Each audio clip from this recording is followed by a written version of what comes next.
Всем привет! Такая частая проблема, когда на неоне на острых углах, когда сильный острый угол, затемнение на срезе.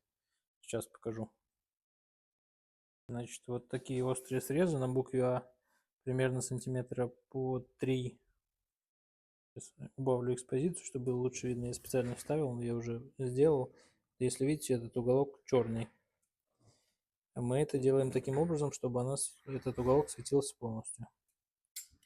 То есть вот я выбираю перемычку, и он будет светиться полностью. Как это реализовано, сейчас покажу.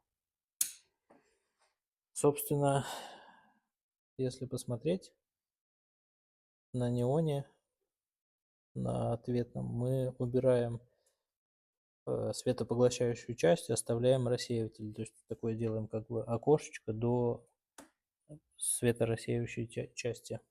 И из-за этого светится все ровненько. Оно склеивается все, и получается так, что светится равномерно.